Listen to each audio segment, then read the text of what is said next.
चंचूला देवी से कहते हैं, चंचूला ये 12 ज्योतिर्लिंग की कथा है जो अखंड सौभाग्य को देने वाली है, लक्ष्मी की वृद्धि करने वाली है, सुख समृद्धि देने वाली है, कार्य में उन्नति देने वाली है, उत्तम फल की प्राप्ति कराने वाली है, वंश की वृद्धि कराने वाली है और हर कार्य में सफलता प्रदान करने वाली 12 ज्योतिर्लिंग की कथा है।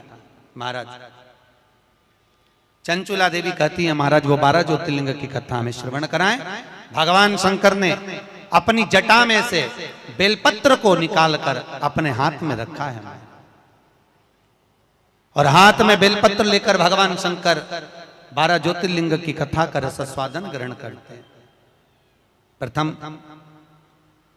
एक बार चंद्रदेव को अपनी काया का अभिमान हुआ, काया के अभिमान से चंद्रदेव बड़े प्रखर हुए और अपनी केवल एक धर्म पत्नी रोहिणी पर ध्यान देते थे, बाकी की पत्नियों पर ध्यान नहीं दिया। सारी धर्म पत्नियों ने जाकर दक्ष प्रजापति से विनती करी। दक्ष ने चंद्रदेव को समझाया, चंद्रदेव तुम मान जाओ, अपनी काया का अहंकार ना करो। चंद्र मानने को तैयार नहीं, रोहिणी पर आसक्ति ज्यादा थी। एक दिन दक्ष प्रजापति ने श्राप दे दिया, अरे चंद्र मैंने अपनी इतनी बेटियां तुझे ब्याही और उसके बाद भी तू केवल एक कन्या पर ध्यान देता है, अपनी धर्म पत्नियों पर ध्यान नहीं दिया। मैं तुझे श्राप देता हूं, तेरा शरीर टपक टपक कर गिरे, तुझे क्षय रोग हो जाए। क्षय शरीर टपक टपक कर नीचे गिरने लगा। महाराज चंद्रदेव इधर उधर भटकते हुए देवऋषि नारद के पास पहुंचे। नारद जी महाराज अपनी मस्ती में भगवत भजन में लगे हुए थे। महाराज नारायण श्रीमन नारायण, नारायण श्रीमन नारायण, नारायण श्रीमन नारायण। गाइए, सब गाइए।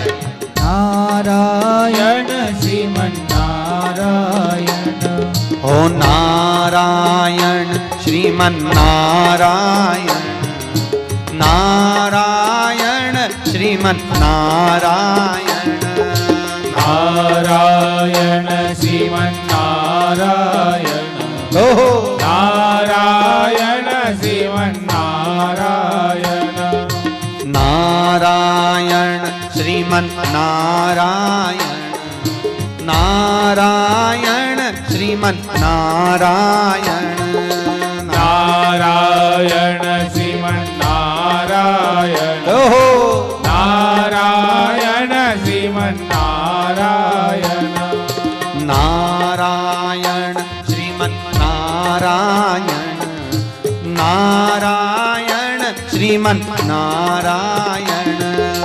नारायण श्रीमन नारायण, नारायण श्रीमन नारायण, हे नारायण श्रीमन नारायण, नारायण श्रीमन नारायण, नारायण श्रीमन नारायण, नारायण श्रीमन नारायण। श्री नारद जी महाराज मिले, भगवान चंद्रदेव ने विनती करी, महाराज मुझे काया का रोग हो गया है, कृपा करो।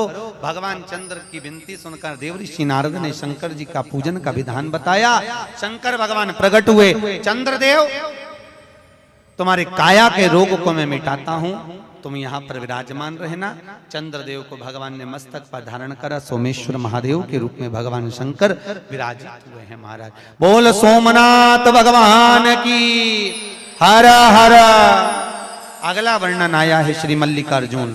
कार्तिकेय अपने माता पिता से रुष्ट होकर श्री शैलम पर जाकर बैठ गए, जहां बैठकर उन्होंने तप किया। शंकर पार्वती उनको मनाने के लिए पहुंचे।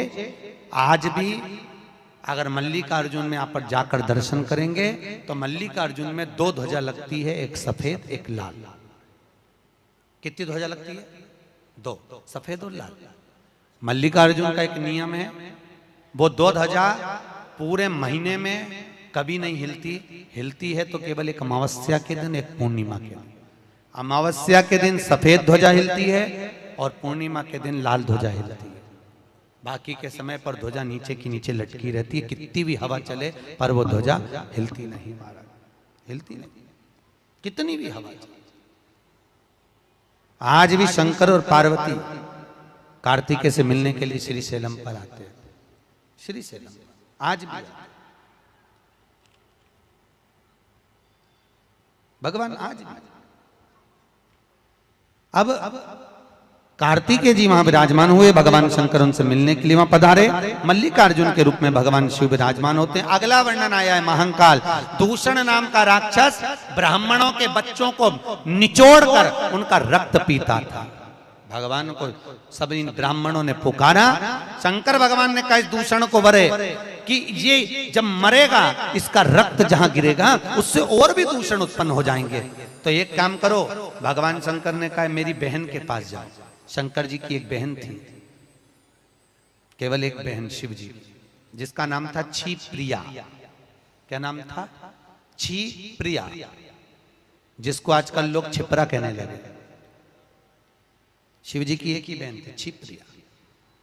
तुम मेरी बहन के पास जाओ और मेरी बहन छिप्रिया से कहना कि जब भगवान शंकर अगर दूषण नाम के राक्षस को मारे, जहां जहां उसका रक्त गिरे सारे रक्त को समेट देवे जल के वेग में। छिप्रिया ने वैसे ही करा। भगवान शंकर भगवान आज भी। अब कार्तिकेय जी वहां विराजमान हुए, भगवान शंकर उनसे मिलने के लिए वहां पधारे। मल्लिकार्जुन के रूप में भगवान शिव विराजमान होते हैं। अगला वर्णन आया है महाकाल दूषण नाम का राक्षस ब्राह्मणों के बच्चों को निचोड़कर उनका रक्त पीता था। भगवान को सब इन ब्राह्मणों ने पुकारा। शंकर भगवान ने कहा इस दूषण को वरे कि ये जब मरेगा इसका रक्त जहां गिरेगा उससे और भी दूषण उत्पन्न हो जाएंगे। तो एक काम करो, भगवान शंकर ने कहा मेरी बहन के पास जाओ। शंकर जी की एक बहन थी, केवल एक बहन शिव जी, जिसका नाम था छी प्रिया। क्या नाम था? छी प्रिया, जिसको आजकल लोग छिपरा कहने लगे। शिव जी की एक ही बहन थी, छी प्रिया। तुम मेरी बहन के पास जाओ और मेरी बहन छिप्रिया से कहना कि जब भगवान शंकर अगर दूषण नाम के राक्षस को मारे, जहां जहां उसका रक्त गिरे सारे रक्त को समेट देवे जल के वेग में। छिप्रिया ने वैसे ही करा। भगवान शंकर